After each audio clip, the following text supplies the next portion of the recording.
noite, irmãos. Boa noite a todos vocês. Na semana passada nós estivemos conversando um pouco sobre a vida de José.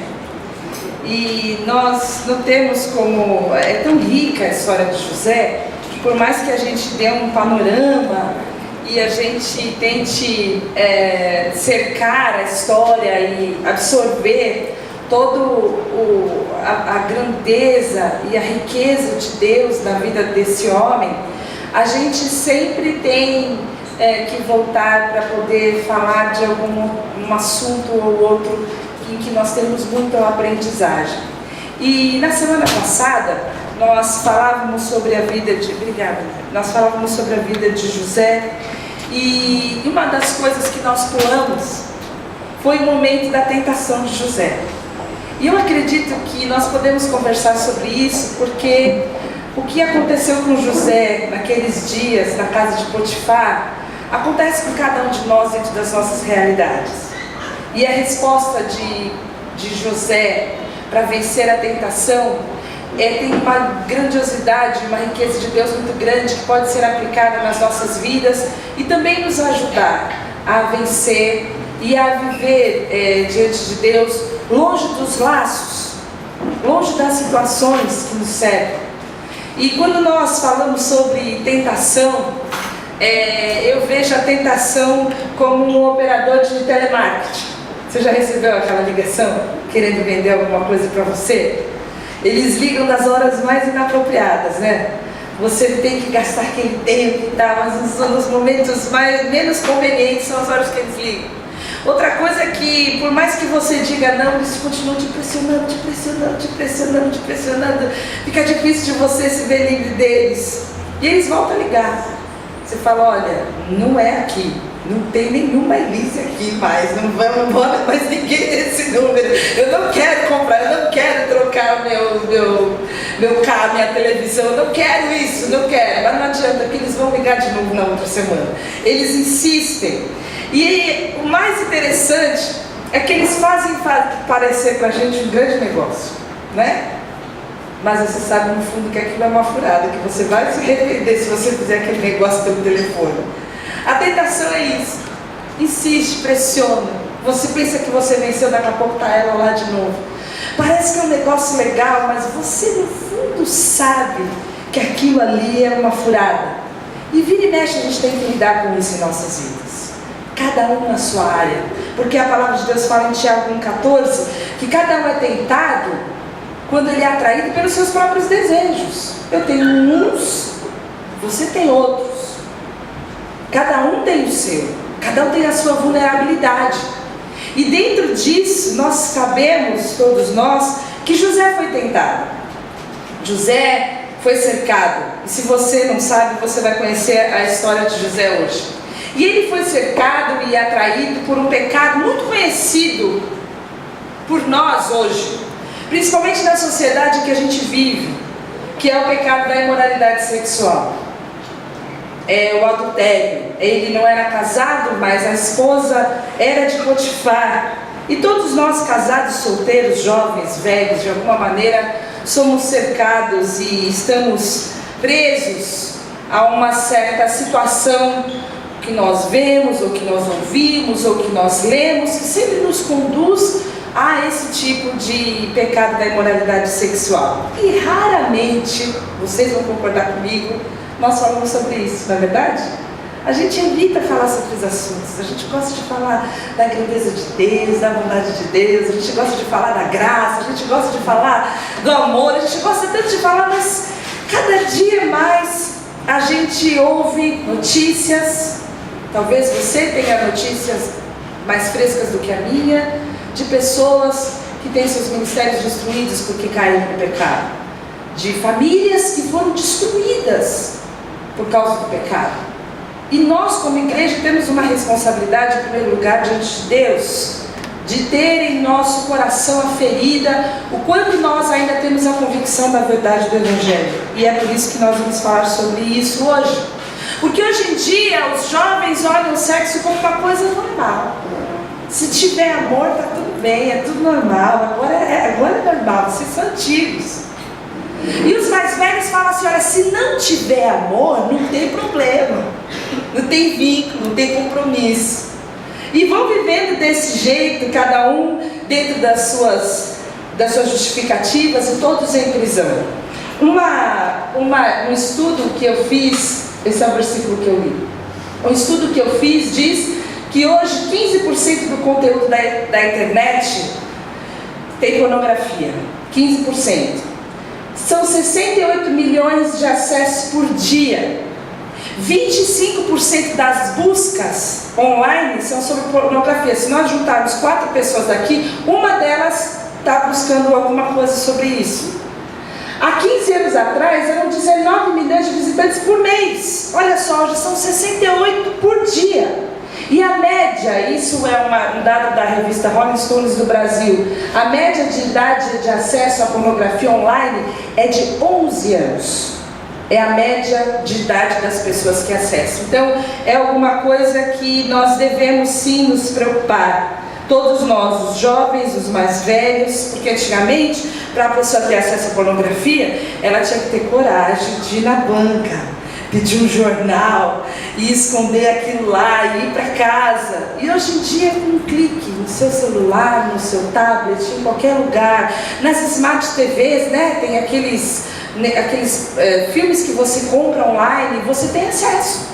Então eu não imagino como isso tem entrado na alma e tem permeado a realidade de tantas famílias. As nossas crianças hoje cantam músicas com conteúdo pornográfico que a gente acha bonitinha, as menininhas descendo até o chão. A gente acha lindo. Aquelas danças todas, todas têm um conteúdo, o coraçãozinho delas vão se enchendo de moralidade, elas estão cantando e isso está se tornando normal para elas. Nós vivemos nessa cultura obcecada pelo sexo. E isso não é só no mundo, irmãos. Isso não é só no mundo. Uma revista chamada Cristianismo Hoje, que é americana, fez uma pesquisa. 1 em cada 8 pastores admitem já ter cometido adultério no exercício do ministério. 1 em cada 8 pastores. Entre os assinantes cristãos, 1 em cada 4 admitem já ter tido algum tipo de experiência. Em resposta à pergunta, você já fez alguma coisa com alguém que você cita que foi sexualmente inapropriada? Foi feita essa pergunta nessa revista. 45% dos assinantes diz que já tinham feito. E 23% dos pastores disseram que também já tinham feito. Então isso nos atinge. Isso é para nós. E nós precisamos abrir os nossos olhos para que a gente possa entender até em que ponto nós estamos comprometidos com a nossa integridade. Será que é possível hoje nós vivemos no mundo do jeito que está, a nossa sociedade, os nossos filhos, cada um de nós vivemos moralmente puros, comprometidos com a verdade do Evangelho? Nos dias de hoje, você entende que é possível? José, em Gênesis 39, diz que sim. A palavra de Deus diz que sim. José era um jovem criado numa sociedade corrupta. Ele não tinha a Bíblia, ele não tinha igreja, ele não tinha amigos para ele confessar seus pecados. Ele estava numa terra estranha. E naquele momento ele nos dá dicas importantes para que a gente possa vencer a tentação. E o nosso texto é de Gênesis 39, vamos começar no versículo de 1 a 4, que conta a história, faz a cama, né? Conta para nós o pano de fundo do que aconteceu com José. José havia sido levado para o Egito, onde o egípcio Potifar, o oficial do faraó, o capitão da guarda, comprou dos ismaelitas que o tinham levado para lá. O Senhor estava com José, de modo que esse prosperou e passou a morar na casa do seu senhor egípcio. Quando esse percebeu que o Senhor estava com ele e que o fazia prosperar em tudo que realizava, agradou-se de José e tornou administrador de seus bens. E Potifar deixou a seu cuidado a sua casa e lhe confiou tudo que ele possuía. Essa é a história do José. Nós vimos a situação do José na semana passada, quando nós falamos sobre que Deus está escrevendo a nossa história. Nós falamos que as adversidades podem ser uma oportunidade para que Deus revele o seu amor sobre as nossas vidas. E nós falamos que Deus vai transformar todo o mal em bem nas nossas vidas, porque Ele é soberano e Ele cumpre todos os seus propósitos e as suas promessas. Foi isso que nós vimos na semana passada. E nós vimos a história dele, que ele era o preferido do pai, que ele foi colocado como líder dos irmãos. Por causa disso, de outras coisas, os seus irmãos o odiavam, mas ele tinha sonhos.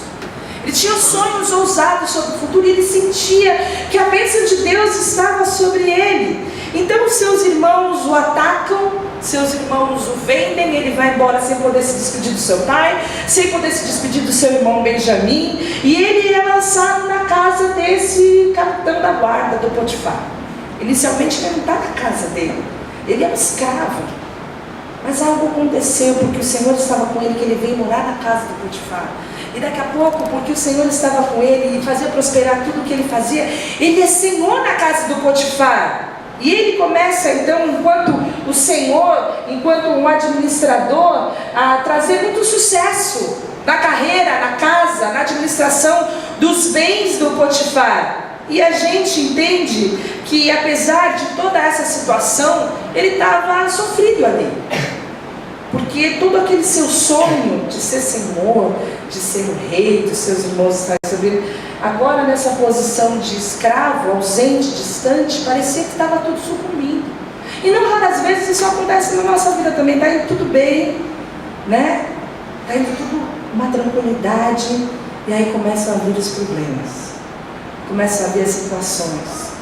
A gente perde o trabalho, a nossa saúde começa a ficar abalada, um relacionamento de anos se desfaz e a coisa vai se aprofundando e a gente começa a submergir, quando a nossa reputação muitas vezes ela é manchada injustamente por inverdades. Quantos de nós já sofreu uma situação onde você se sente lá embaixo no poço, como estava José, e a nossa tendência nesses momentos é se afastar de Deus, a gente se ressentir com Deus, mas não José. José era íntegro, José confiava no Senhor, e ele começa a se ver abençoado, porque ele decide se debruçar no caráter de Deus, ao invés de sofrer a vitimização e se colocar como um dolorido pela injustiça. Ele é alguém que decide ir adiante. E nós vamos ver que toda a resistência, toda a vitória que José tinha, em primeiro lugar, era por ele ser alguém íntegro, alguém que escolheu ter um compromisso com o Senhor, alguém que escolheu a pureza e a santidade, alguém que tinha convicções. As convicções eram a base da vida dele, era por essas convicções e por essa fé que ele caminhava, e tudo que ele fazia era afetado por causa dessa integridade. É isso que Paulo fala quando ele fala: qualquer coisa que você for fazer, quer você coma, quer você beba, tudo que você for fazer, faça como ao Senhor. Você está trabalhando? Faz o seu melhor. Você está se relacionando com alguém, você está sendo amigo de alguém, seja verdadeiro, seja íntegro. Não leva as histórias que ele te traz para os outros, seja um amigo fiel. Tudo que você faz, transforme isso em um lugar onde Cristo possa ser glorificado. E José fazia isso, até que um dia a tentação chega. E a tentação chegou de saia curta na vida de José. Desde que deixou cuidando da sua casa, de todos os seus bens, o Senhor abençoou a casa do egípcio por causa de José. A bênção do Senhor estava sobre tudo que Potifar possuía, tanto em casa como no campo. Assim deixou ele aos cuidados de José tudo o que tinha, e não se preocupava com coisa alguma, exceto com a sua própria comida. José era atraente e de boa aparência. E depois de certo tempo, a mulher do seu senhor começou a cobiçá-lo e o convidou: venha, deite-se comigo. Mas ele se recusou e disse: meu senhor não se preocupa com coisa alguma da sua casa, e tudo que tem deixou aos meus cuidados. Ninguém dessa casa está acima de mim, e nada me negou, a não ser a senhora, porque é a mulher dele. Como poderia eu então cometer algo tão perverso e pecar contra Deus? Assim, embora ela insistisse com José dia após dia, ele se recusava a deitar-se com ela e evitava ficar perto dela. Essa história de José, e a primeira coisa que a gente aprende aqui, é que a gente precisa conhecer em que a gente é vulnerável. A gente precisa saber qual é o nosso ponto fraco. Nós precisamos saber em que é que nós somos tentados. E qual é o momento das nossas vidas em que nós falhamos e nós pecamos contra Deus? Qual é a área área da nossa vida em que nós estamos vulneráveis. Porque o melhor ambiente para a tentação é a vulnerabilidade. É a cama para a tentação. É o nosso ponto fraco. Cada um tem o seu. E a primeira coisa que a gente entende no momento onde a gente está vulnerável é quando a gente está num lugar diferente, em circunstâncias diferentes, onde ninguém conhece a gente e a gente não tem que dar a satisfação da nossa vida para ninguém. Você já esteve nessa situação? José estava nessa situação. José estava naquele ápice de 20 anos de idade, cheio de emoções, cheio de impulsos, num lugar sofisticado, uma casa de ricos e famosos, tudo do bom, do melhor. Agora ele era chefe, ele era bonitão, ele era atraente. Ele era um sujeito que tinha todas as situações, e essa situação agora, com essa mulher, era uma situação secreta. Ninguém sabia, ninguém ia saber, ninguém ia conhecer o que estava acontecendo. Era aquele melhor estilo de que tudo que acontece em Vegas fica em Vegas, era o que estava acontecendo aqui na vida dele. Tudo que acontece no Egito fica no Egito. Ele tinha chance ali agora. E essa é uma situação de vulnerabilidade para a gente também. Muitas vezes, quando a gente está num lugar confortável, a gente pode ficar atento, porque de alguma maneira Satanás vai nos tentar. Ou é com o dinheiro de alguém, onde nós estamos responsáveis por aquilo, ou é com uma situação onde nós temos um segredo e a gente precisa guardar aquilo para honrar o nome do Senhor. Em muitas situações nós vamos ser tentados, mas a palavra de Deus fala que, por mais que a gente pense que ninguém vai saber, que ninguém nunca vai nos encontrar, em Números 32, 23 fala: sabei que o vosso pecado vos há de achar. O pecado nunca é privado, nunca nós podemos esconder nada. Outra situação de vulnerabilidade é quando você está sozinho com alguém carente. Você já esteve nessa situação? É um perigo. Mulher carente é um perigo, homens, fujam delas. Mulher maltratada, mulher mal amada é um perigo. Fuja. Quando ela começar a contar a história do casamento dela, ela foge, desliga o telefone, sai andando. Isso daí é chave de cadeia. Era essa daqui a mulher do Potifar. A bichinha estava carente, o homem saía, ia para longe, ficava semanas fora e ela ficava lá, sem ter o que fazer no palácio. O homem passando para cá, o homem passando. Aí passa José. Olha esse José é bonitão. Da onde saiu esse aí? Eu não conheço. Era ela de olho grande no José.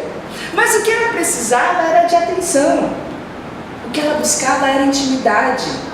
O maior motivo dos adultérios por mulheres não é pelo sexo simplesmente, é porque elas precisam ser amadas, elas precisam de atenção, elas buscam através dessas relações esse tipo de suprimento emocional. Era uma vulnerabilidade dela, e esse José passou por uma mulher carente. Isso é um perigo, mas ele também estava vulnerável. Ele também estava carente, ele também estava longe da sua família, ele também estava numa terra estranha, mas ele não cedeu, porque ele tinha convicções. Ele sabia que atender às suas necessidades iam ter desdobramentos muito sérios para a vida dele. Então a primeira coisa que a gente precisa é saber qual é o nosso ponto fraco, qual é a nossa vulnerabilidade, que o perigo pode estar à nossa espreita. A outra coisa que nós aprendemos com o José é: não flerte com o pecado, a não brincar com o pecado, a não nos aproximar com o pecado, porque nós lemos que essa senhora Potifar foi super direta: venha, deite-se comigo, mais do que isso, não tem como. Mas ele recusou, abertamente também, claramente ele recusou. E quanto mais nós esperamos para a gente dizer não, mais difícil é para a gente dizer não. Quanto mais a gente se aproxima do pecado, mais difícil é para a gente resistir. E a gente tem essa tendência de chegar o mais perto do pecado que a gente pode conseguir.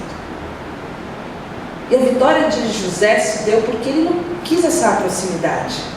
Nós olhamos, nós sonhamos, nós fantasiamos, nós jogamos aquele jogo do pecado, do sim que quer dizer não, e do não, que quer dizer sim. E enquanto nós vamos nesse jogo insano, nós não blindamos a nossa mente. E o pecado começa aqui na nossa mente, no nosso coração. Por isso que o povo diz que mente vazia é a oficina do diabo. O pecado começa na nossa mente. A convicção contra o pecado deve estar no nosso coração. Porque nós só vamos dizer um não convicto com a boca se o nosso coração também estiver cheio. E quando nós entendemos que esses pensamentos, esse flerte é o pecado já no âmbito da nossa mente, nós podemos entender o que Jesus queria dizer, que se você olhar com uma intenção impura, você já pecou. Isso é tão radical para Deus que em algum momento Jesus fala no seu sermão: olha, se o teu olho te faz pecar, arranca o olho. Se tua mão te faz pecar, arranca fora a tua mão. Melhor você chegar com a olho e maneta no céu do que com os dois olhos e as duas mãos para o inferno. Isso ele não diz, eu estou dizendo. Mas o importante é que se você consegue arrancar os seus olhos e cortar suas mãos no âmbito da sua mente, secar a alimentação de todos esses pensamentos, você tem mais vitória. Porque o texto fala que ele evitava ficar perto dela. Evitava ficar perto dela. Ele não trouxe essa aproximação, ele tinha um compromisso. E é isso que acontece muitas vezes com o pecado da pornografia, esse pecado da imoralidade sexual. A gente acha que a gente pode ficar perto.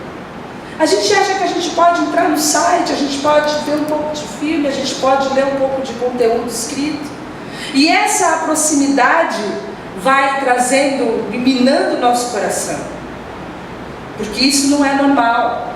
Porque a imoralidade sexual é um grande mal. A imoralidade sexual é perversa e ela fere a presença de Deus nas nossas vidas. E eu não imagino José vendo se a mulher do Potifar já tinha mandado um WhatsApp para ele. Eu não imagino ele passando pela porta do quarto dela, bonitão, mostrando que ele tinha feito um pouco de abdominal hoje, que ele estava saradão.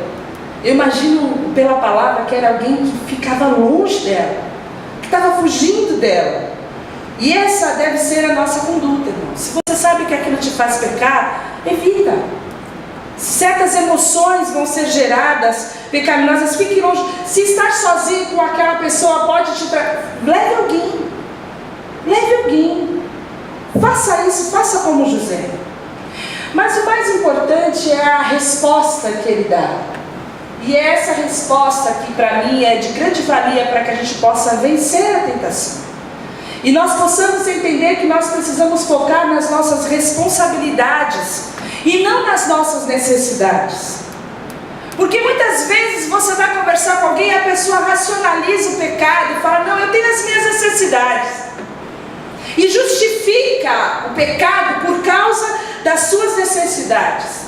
E quando a esposa de Potifar fez a proposta para ele, ele não viu as suas necessidades.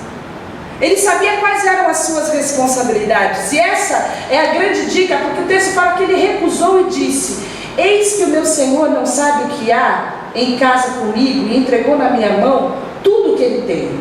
Ninguém é maior que eu nessa casa, nenhuma coisa me vedou senão a ti, porquanto tu és sua mulher. Como, pois, eu faria tamanha maldade e pecaria contra Deus?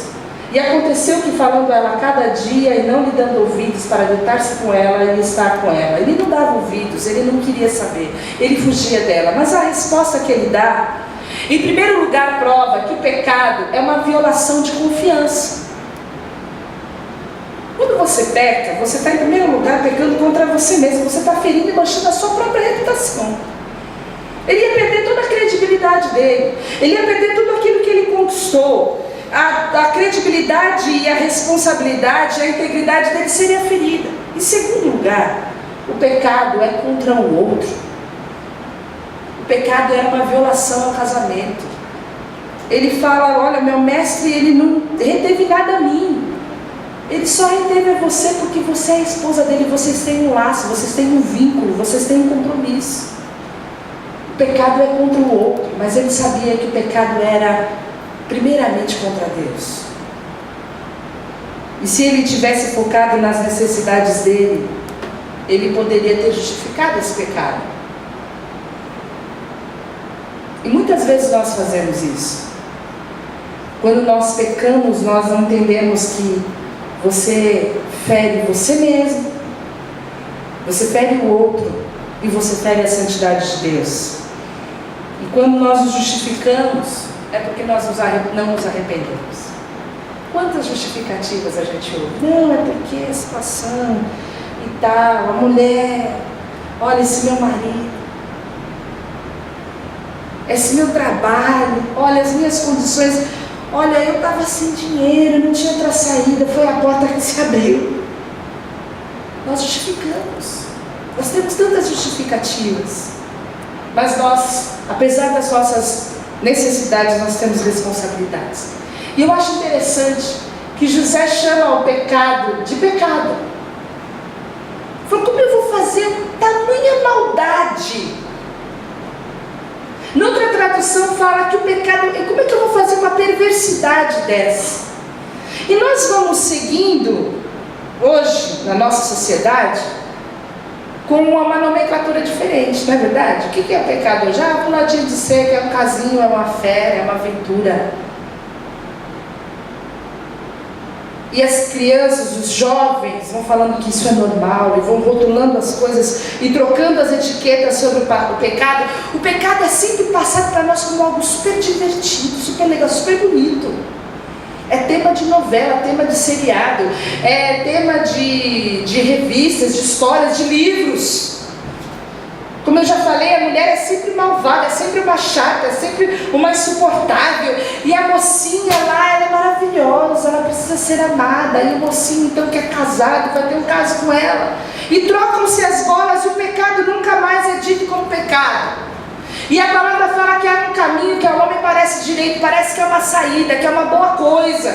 Vai suprir as minhas necessidades, mas o fim dele é um caminho de morte. É um caminho de morte. E José venceu porque ele tinha consciência da presença de Deus. Os versículos 2, 3, 21, 23 falam que o Senhor estava com José. Aí você fala, poxa, mas Deus é onisciente, Ele está comigo também. Mas ele estava com Deus, uma parceria com Deus. Eu posso estar no mesmo lugar com você sem estar com você. Ele tinha consciência que ele não poderia viver sem essa presença de Deus na vida dele. E às vezes a gente pensa que a gente pode se esconder de Deus, né? Que a gente pode fazer tudo e viver uma vida dupla, e viver uma vida de máscara, e viver uma vida de religiosidade, e viver uma vida de imoralidade, sem que isso tenha nenhuma consequência espiritual sobre nós. Porque Deus é graça. Mas até os nossos pensamentos Ele conhece. A gente não tem como se esconder dele. Nós precisamos ter noção e percepção da presença de Deus nas nossas vidas. Mas o que ele fez de mais inteligente está no versículo 11 e 12. Que um dia ele entrou na casa para fazer umas tarefas e nenhum dos empregados ali se encontrava. Ela o agarrou pelo manto e voltou a convidar. Ele falou, vamos, deite-se comigo. Mas ele fugiu de casa e deixou o manto na mão dela. E quando a situação estiver muito já adiantada, irmãos, a palavra de Deus nos ensina a fugir. O jeito da gente vencer o pecado, algumas vezes, não vai ser tendo noção da nossa vulnerabilidade, não vai ser contando com a nossa integridade, não vai ser tendo a percepção da presença de Deus. A gente vai focar na responsabilidade, mas a necessidade vai gritar mais alto, e a única coisa que a gente vai ter a fazer é fugir, é sair correndo, é sumir do mapa, é cancelar o contato no seu telefone, é bloquear os e-mails, é bloquear no Facebook. É a única chance que você tem é fugir. E a palavra fala, fuja da imoralidade sexual. Fuja.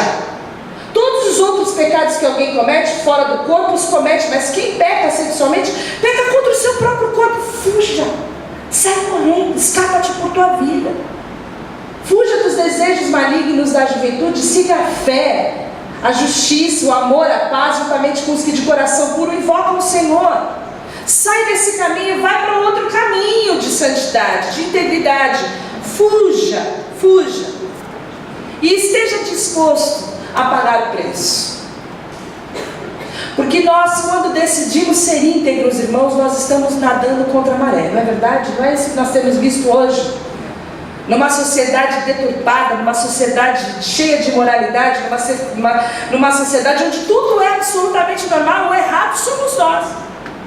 Querem nos calar, querem nos impor a responsabilidade de aceitar tudo como normal, quando nós devemos chamar o pecado de pecado, sem com isso excluir o amor de Deus na manifestação das nossas relações. Mas o pecado vai ser sempre pecado.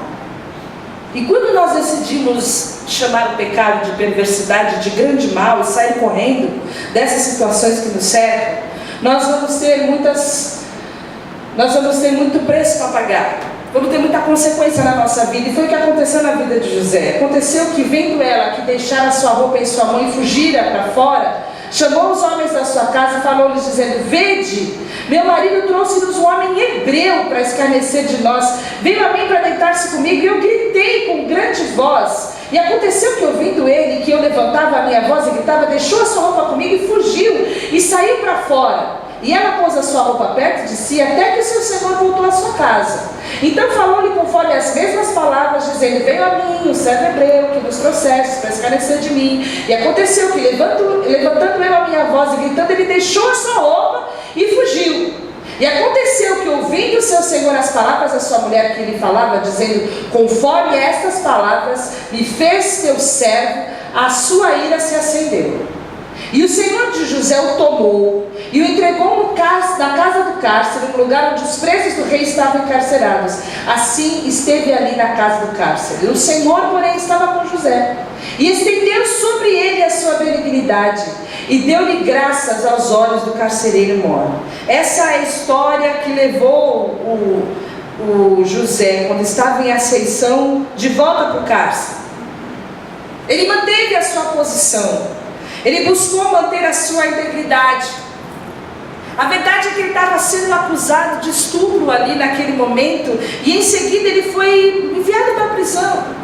E esse é o momento em que você faz tudo certinho, que você decide não pecar, você decide dizer não e dá tudo errado. Já aconteceu isso com você? Você fala: cara, tivesse aceitado essa propina, se eu tivesse recebido isso indevidamente, se eu tivesse, aí está tudo bonito. Mas eu decido pela integridade e o mundo cai na minha cabeça. Foi o que aconteceu com José. E você quer saber se, enquanto José estava na cadeia, ele não estava pensando: pô, será que era melhor eu ter deitado com ela? Não era mais fácil? Eu acho que não. Porque lá na prisão ele tinha a bênção de Deus. Lá na prisão o Senhor estendeu sobre ele a sua benignidade. Foi lá na prisão que ele passou na primeira fase daquela que seria a sua grande oportunidade de emprego. Foi lá na prisão que ele conheceu o cara que fez uma ponte para que ele pudesse ter uma entrevista com o grande faraó. E porque ele estava lá na prisão, por causa da sua integridade, é que ele se pôs como chefe sobre todo o Egito. Foi lá na prisão, era lá nesse lugar onde Deus tinha reservado para ele a sua bênção.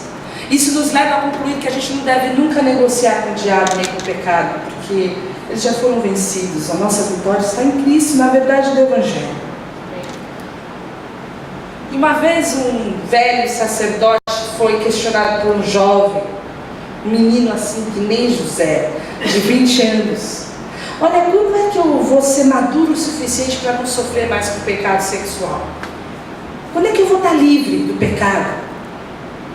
E ele já, o Senhor, respondeu: olha, eu não confio em mim, meu filho, nem que eu esteja morto há 3 dias. Todos nós temos as nossas limitações. Todos nós temos o nosso ponto fraco. No mundo poluído onde a gente vive, e a gente é bombardeado por isso, até em comercial de margarina, nós precisamos estar em guarda, nós precisamos estar atentos.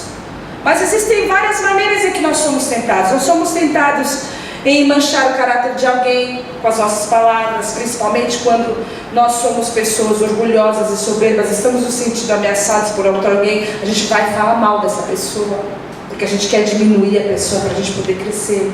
A gente é tentado a gastar o que a gente não tem, e aí a gente se enfia em situações difíceis. A gente é tentado a comer mais do que a gente deveria. E vocês não, só eu, né? A gente é tentado a enganar as pessoas, a passar uma imagem daquilo que não é verdadeiro, sobre nós mesmos, muitas vezes, sobre circunstâncias, então nem se fala. A gente é tentado a manipular situações, a estragar a festa e a alegria das outras pessoas, a adotar a filosofia do mundo ao invés da verdade do Evangelho nas nossas vidas. Somos tentados, irmãos, todos nós, de diversas maneiras. E a maior tentação que nós temos é a de nos afastar de Deus, a de não nos relacionar com Deus, a de viver a nossa vida de uma forma independente de Deus. Eu sigo meus pensamentos, eu tenho as minhas ideias, e eu não vou buscar qual é a vontade de Deus para a minha vida. Essa é a maior tentação que nós precisamos vencer todo dia. Mas nós aprendemos com José a conhecer as nossas vulnerabilidades, a não flertar com o pecado, a evitar, a manter a distância, a blindar a nossa mente, a focar em nossas responsabilidades e não nas nossas necessidades, a chamar o pecado de pecado, a chamar o jeitinho brasileiro de pecado, a chamar o troco que você guarda que te dão a mais de pecado. Porque nós estamos corrompidos desde lá de baixo, desde a raiz. A gente xinga os corruptos do nosso governo, mas nós estamos corrompidos também. Nós precisamos nomear o pecado como pecado para que possa ser gerado um arrependimento verdadeiro nas nossas vidas. O pecado nas relações, a inveja, o ódio, o rancor, a mágoa, é pecado. Quando eu não tenho liberdade de olhar nos olhos de alguém que eu já olhei um dia, quando eu não posso me sentar na mesa com alguém que eu já comi com ela um dia, isso é pecado. Isso não é rancor, isso não é tristeza, isso é pecado. E nós precisamos aprender a chamar o pecado, de coisa perversa, de tão grande mal. Porque senão nós não vamos fugir nunca dele. Nós vamos abraçar, nós vamos acalentar, nós vamos conviver com ele. O pecado é pecado, e precisamos ter essa consciência da presença de Deus nas nossas vidas. Agora, se tudo isso der errado, irmão, fuja. Fuja. Fuja. Viva uma vida de santidade diante de Deus. E pague o preço se necessário for. Agora, a vitória contra o pecado é uma parceria. Você pensa, então eu vou viver isso. Vai ser complicado. Vai ser complicado agora. Devia ter ficado cada vez no Fantástico. Mas o texto de Mateus 26, 41, Jesus fala: vigiai e orai para que não entreis em tentação. A gente vigia, e essa é a nossa responsabilidade. Evitar, ficar longe. Essa é a nossa parte. Agora a gente ora, porque a gente depende de Deus. A gente ora porque a gente confia em Deus. A gente ora porque Ele conhece muito mais as nossas vulnerabilidades, o nosso ponto fraco do que a gente mesmo. E o Espírito intercede por nós, até com gemidos inexprimíveis. Vencer o pecado é uma parceria. Você não vai conseguir fazer isso sozinho, sem esse contato, sem essa intimidade com Deus. É necessário uma parceria. A grande pergunta é: será que você quer vencer o pecado? Será que você se sente tentado ou você comete o pecado mesmo? Isso já se tornou uma coisa na sua vida tão comum. Isso já faz parte da sua vida. Você você sabe que um dia você vai vencer, que você vai largar, mas não é hoje ainda. Eu estou bem, eu e o meu pecado aqui. Será que você deseja, ou você está confortável vivendo essa vida, vivendo com rancor, vivendo com mágoa, vivendo com ódio, vivendo na maledicência, vivendo na inveja, vivendo na imoralidade, vivendo sendo um trapaceiro, passando os outros para trás, enganando as pessoas, vivendo na mentira? Será que você quer vencer o pecado e ser uma pessoa diferente e viver essa integridade, viver com consciência da presença de Deus na sua vida? Será que isso é o que você deseja? Você deseja essa parceria? Você deseja viver em oração? Você deseja voltar como um filho, como nós ouvimos essa manhã? Você deseja ter um relacionamento de amor com o Pai? Será que você deseja isso? Essa é a grande pergunta que nós precisamos fazer. Porque isso é arrependimento, e arrependimento é todos os dias. Será que eu quero ser a imagem de Cristo? Será que Cristo é a minha referência? O amor dele, o perdão dele, a graça dele, a minha referência é como ele que eu quero ser. Eu estou confortável assim, sendo como eu sou. Os outros é que estão errados e precisam mudar. E eu encerro com esse versículo que fala que todo aquele que permanece nele, em Deus, não vive pecando.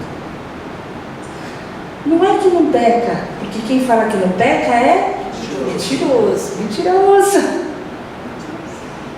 Mas quem vive na prática do pecado, quem está abraçado ali, de braço dado, com o pecado, chamando o pecado de coisa boa, quando ele já é grande mal, ó, já está fedendo faz tempo, mas o cheiro do lixo é assim. Incomoda só no começo, daqui a pouco não incomoda mais. Não é assim? Quem vive dessa maneira, quem vive com ele, não vive dessa maneira, não vive no lixo. Toda pessoa que continua no pecado não o viu e nem tampouco conheceu. Por isso que vencer a tentação é uma questão de convicção. Se você conhece a Deus, se você contempla a grandeza de Deus, a grandiosidade de Deus, você não vai ficar confortável no pecado. Talvez você precise checar o que é a base da sua fé. Se você vive pecando e vive no pecado e está confortável no pecado, você precisa voltar os seus olhos para Deus. Contemplar a grandeza de Deus, o sacrifício do Filho, que através do sangue pode nos justificar e nos lavar de todo o pecado, porque o pecado é a única coisa que nos impede de ter um relacionamento com Deus. Ele nos chamou para um relacionamento de amor, mas enquanto nós vivemos em pecado, isso nos separa de Deus. Isso separa-nos de Deus. E Ele nos chama para vivermos em Sua presença, nos chama para vivermos em Seu relacionamento, nos chama para sermos Seus filhos, para sentarmos à Sua mesa. Mas para isso nós precisamos ter essa convicção de que Ele nos aceita absolutamente como nós chegamos, para nos lavar, nos redimir, para que a gente não viva mais pecando. É assim que Ele nos chama. Para que a gente chegue assim, sujo, cheio de pecado, cheiro de lixo, cheiro de comida de porco, como o filho pródigo. Mas Ele nos dá uma veste nova, irmãos. Ele muda a nossa roupa. Ele nos dá um novo anel. Ele faz uma festa para a gente. E a gente nunca mais volta para o chiqueiro. Nunca mais. Essa é a vida que Deus tem nos chamado. E eu quero orar com você, para que o Espírito Santo te dê vitória. Para que o Espírito Santo possa te convencer do pecado, porque o convencimento do pecado, você só vai olhar para o pecado e vai chamar de grande mal quando o Espírito Santo te convencer. Esse é o trabalho dele, isso é coisa de Deus. Quando você olhar para o pecado e ele te incomodar, e você tiver ojeriza dele, falar, eu nunca mais quero isso na minha vida, isso é coisa de Deus, isso não é coisa de homem. E a minha oração é essa, que o Espírito Santo possa gerar isso no seu coração, para que a partir do arrependimento você possa ter uma vida de vitória, uma vida de santidade, uma vida de integridade, uma vida de convicção, uma vida de muita corrida, de muita fuga, mas uma vida de descanso, na confiança de que Deus está comigo, ainda que eu esteja em prisões, a benignidade de Deus vai se estender sobre mim. Essa é a certeza que nós temos pela palavra de Deus. Vamos aprender com José a fugir e a vencer, em nome de Jesus. Vamos orar. Senhor, nós te agradecemos pela tua palavra, pela vida de José nós te louvamos, pela convicção de José nós te louvamos, pela tua presença na vida dele, que o levou a ser um exemplo para nós nessa noite de como nós podemos viver de forma íntegra para ti. É uma escolha, sim, Senhor. E eu peço que o teu Espírito Santo possa ajudar a cada um de nós no convencimento daquilo que precisamos mudar, para que o teu nome seja glorificado na nossa vida, para que tudo que nós fazemos, nós possamos fazer como ao Senhor. Senhor, em dias onde